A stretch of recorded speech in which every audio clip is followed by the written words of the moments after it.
Good evening students. हम कर रहे थे रिएक्शंस ऑफ अराइल हैलाइड्स। आपको याद होगा हमने ये पढ़ा था aryl halides are less reactive towards nucleophilic substitution, और उसमें फिर हमने अपने रीजंस एक्सप्लेन किए थे। One of the reason was due to resonance, that aryl halides are resonance stabilised.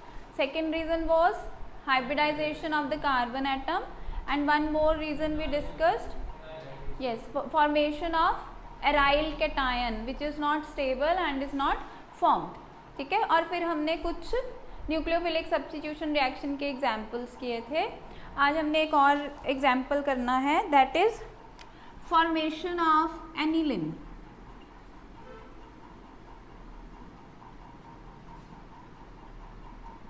Aniline होता है जब बेंजीन रिंग के ऊपर NH2 ग्रुप आ जाए, that is called aniline. Formation of aniline हम क्लोरोबेंजीन से कर सकते हैं.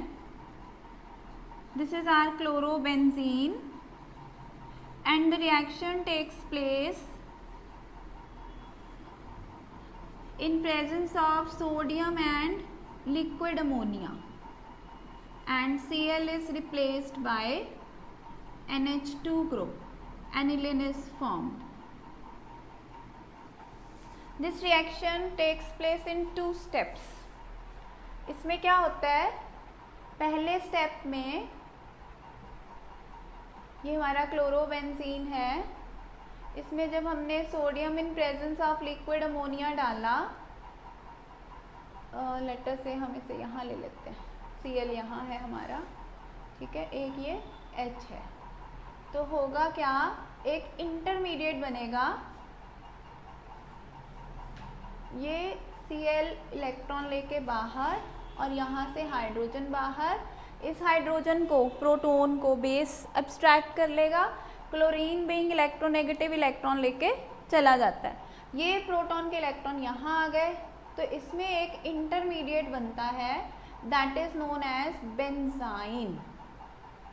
Benzene is formed as an intermediate.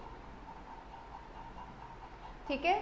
Second step में ये जो बेंजाइन है, this is attacked by ammonia and the product is formed aniline. इसमें दो प्रोडक्ट बनते हैं, एक NH2 एडजेसेंट पोजीशन पे चला गया, जहाँ से क्लोरीन गया था उससे नेक्स्ट पोजीशन पे आ गया, और दूसरे में जहाँ से क्लोरीन गया था वहीं पे NH2 आ गया. दैट इज़ बिकॉज अब ये दोनों पोजीशंस जो हैं बेंजाइन के अंदर इक्विवेलेंट हैं, तो जो अमोनिया में से NH2 है वो दोनों में से किसी भी पोजीशन को अटैक कर सकता है and result in formation of aniline. ठीक है. So two products are form, both are actually aniline. सिर्फ फर्क किस बात का है इनमें, कि सब्स्टिट्यूशन कहाँ हुई. ठीक है. क्लोरीन कहाँ से गया और NH2 कहाँ पे आया, इस बात का फर्क है. So this is substitution by NH2 group that result in formation of aniline. Reaction हमने की थी substitution reaction. Next we have reduction of alkyl and aryl halides. What is reduction? Reduction क्या होता है? Yes, addition of hydrogen और removal of oxygen. अगर oxygen नहीं है तो रिमूवल ऑफ इलेक्ट्रोनेगेटिव एटम भी रिडक्शन कहलाती है. क्या अल्काइल हैलाइड या एराइल हैलाइड में कोई इलेक्ट्रोनेगेटिव एटम है?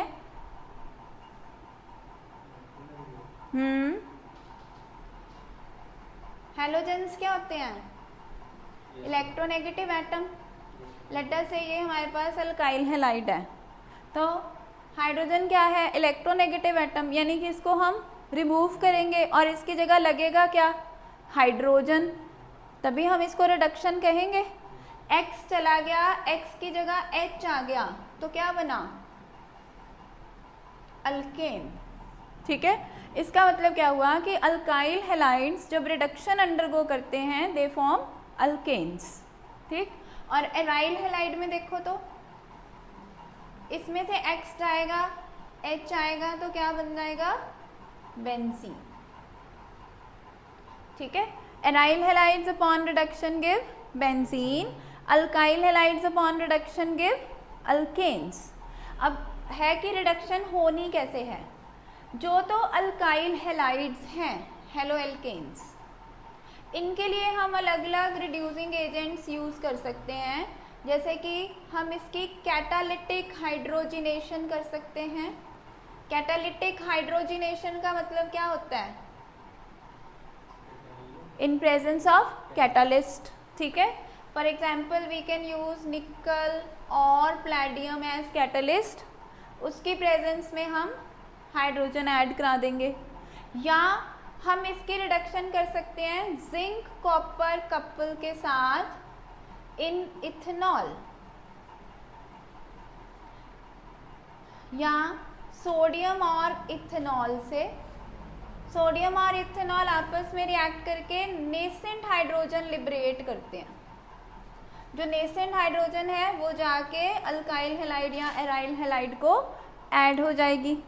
ठीक है, इसके अलावा we can use red phosphorus and HI, hydrogen iodide, as a reducing agent. कैसे? लेटर से हमारे पास है C2H5Cl, इथाइल क्लोराइड, इसमें हमने निकल डाल दिया और H2 डाल दिया, H2 मतलब हाइड्रोजन डाल दिया। Temperature is 473 Kelvin to 523 Kelvin. This results in formation of ethane. ठीक है, this is called catalytic hydrogenation. अगर हमने कैटालिटिक हाइड्रोजिनेशन नहीं करनी है तो हम क्या करेंगे? सिंपली सोडियम और इथेनॉल डाल दें, इसमें नेसेंट हाइड्रोजन ऐड हो जाएगा। ठीक, and this will result in formation of ethane. Okay, ये नहीं यूज करना, we can use HI in presence of red phosphorus, तो वो भी रिड्यूसिंग एजेंट का काम करेगा और क्लोरोइथेन से हमारे पास क्या बन जाएगा? इथेन। ठीक है, अराइल हैलाइड्स को रिड्यूस करने के लिए, is it visible? Aryl halides को रिड्यूस करने के लिए we can use reducing agent lithium aluminium hydride, और क्लोरोबेंजीन कन्वर्ट हो जाएगा बेंजीन में।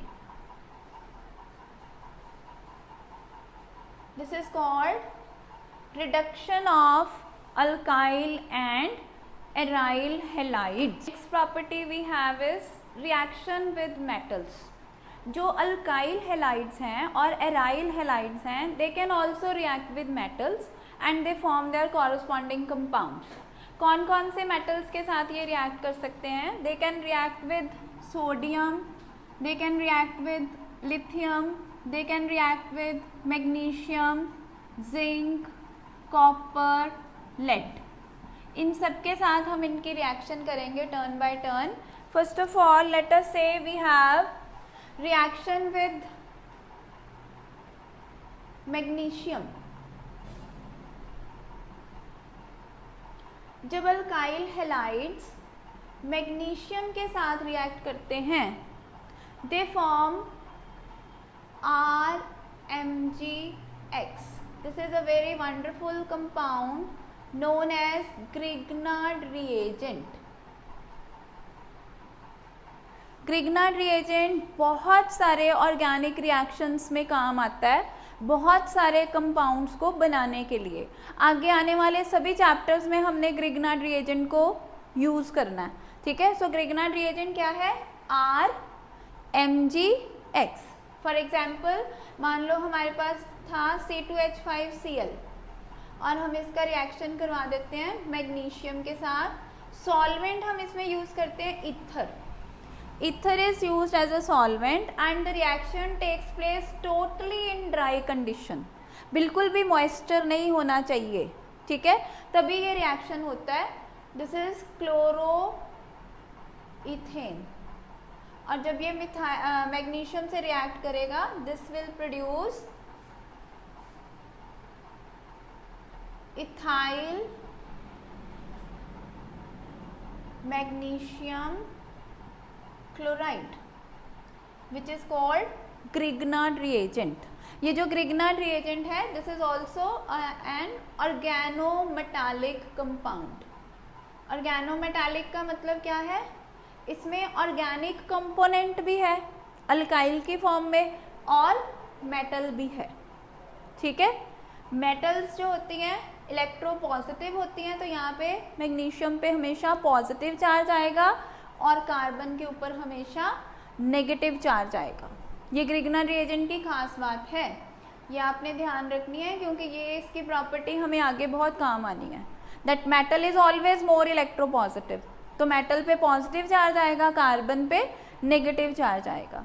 ठीक, अगर हम बात करें कि अल्काइल हैलाइड्स जो हैं हमारे पास कौन कौन से हैं? Alkyl iodides, alkyl bromides, alkyl chlorides. तो इनमें से सबसे ज़्यादा रिएक्टिव जो है वो अल्काइल आयोडाइड है, फिर ब्रोमाइड, फिर क्लोराइड। ठीक है, जिस तरह से अल्काइल हैलाइड्स रिएक्ट करते हैं, सेम ऑर्डर में अराइल हैलाइड्स भी रिएक्ट करते हैं मैग्नीशियम के साथ और ग्रिग्नार्ड रिएजेंट बनाते हैं। ठीक है, जैसे हमारे पास है आइडोबेंजीन, ब्रोमोबेंजीन एंड क्लोरोबेंजीन। तो इनमें से सबसे ज़्यादा रिएक्टिव कौन होगा? Iodobenzene is most reactive, then bromo, then chloro. ठीक है, और इनका रिएक्शन कैसे होगा? Late us say we have chlorobenzene. Chlorobenzene जो है this will react with magnesium metal. यहाँ पे अब जो हम सॉल्वेंट यूज करते हैं वो चेंज कर लेते हैं, we use THF। THF is called tetrahydrofuran. तो we use tetrahydrofuran and this result in formation of phenyl magnesium chloride.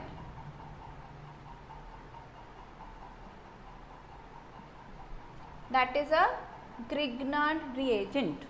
ठीक है, so this is the reaction with magnesium metal. We have reaction with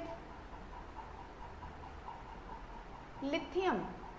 lithium के साथ same pattern पे ये react करते हैं और ऑर्गेनोलिथियम बनाते हैं। For example chloroethane reacts with lithium and forms ethyl lithium and lithium chloride. Aromatic भी सेम तरीके से ही रिएक्ट करेंगे।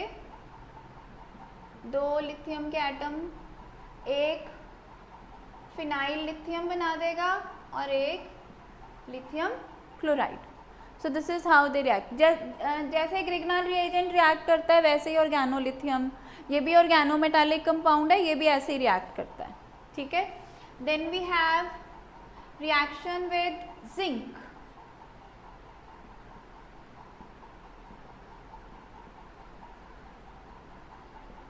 Alkyl halide, they react with zinc metal and they form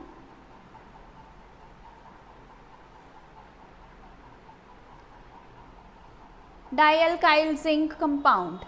This dialkyl zinc is also known as Franklin reagent. एक हमने किया Grignard reagent, दूसरा हम कर रहे हैं फ्रैंकलैंड रिएजेंट। ग्रिग्नार्ड रिएजेंट किससे बन रहा है? मैग्नीशियम से। और फ्रैंकलैंड रिएजेंट किससे बन रहा है? जिंक के साथ। ठीक है, तो हमने रिएक्शन कर ली with magnesium, with lithium and with zinc. Next we have reaction with lead. Reaction with lead में सबसे इम्पॉर्टेंट ये रिएक्शन है क्लोरोइथेन जब लेड के साथ रिएक्ट करता है, it forms tetraethyl lead, इसको शॉर्ट में लिखते हैं TEL। टेट्रा इथाइल लेड जो है पहले फ्यूल्स में मिक्स किया जाता था as an anti knocking agent. ये समझ लो एंटी नॉकिंग एजेंट क्या होता है। देखो जब हम किसी भी उसमें लेटर से व्हीकल में, स्कूटर में ना आप जब ऑयल डालते हो तो जब इंजन स्टार्ट होता है ना तो कुछ अननेसेसरी साउंड्स प्रोड्यूस होती हैं, नॉइजी साउंड्स होती हैं, that is called knocking. Knocking ना हो, वो साउंड्स प्रोड्यूस ना हो, उसके लिए जो हमारा फ्यूल होता है उसके अंदर कुछ केमिकल्स मिक्स किए जाते हैं, those are called anti knocking compounds. तो पहले क्या करते थे, टेट्राइथाइल लेड को as an anti knocking agent use किया जाता था, लेकिन बाद में ये पता चला कि जो टेट्राइथाइल लेड है ये डीकम्पोज होता है और फ्री रेडिकल्स जनरेट करता है, and free radicals are very very harmful for the human being, इसलिए अब इसका यूज़ नहीं होता। आप वैसे भी अगर जाओगे ना पेट्रोल पंप वगैरह पे तो आप देखो वहाँ पे अब नहीं लिखा होता, पहले लिखा रहता था सीसा रहित पेट्रोल, कई जगह अभी भी लिखा होता है सीसा। पंजाबी और हिंदी में लेड को बोल देते हैं, सीसा रहित मतलब कि इसमें लेड का कंपाउंड नहीं डाला हुआ, ठीक है। So that is tetraethyl lead, ये भी ऑर्गेनो मेटालिक कंपाउंड ही है, ओके ना। अब नहीं यूज़ करते क्योंकि इसके हार्मफुल इफेक्ट्स बहुत है ना। जो फ्री रेडिकल्स होते हैं they cause ageing in human being. Then we have reaction with copper, ये स्पेशल रिएक्शन है अराइल आयोडाइड का with copper and it forms diphenyl, and the reaction is known as Ullmann's synthesis।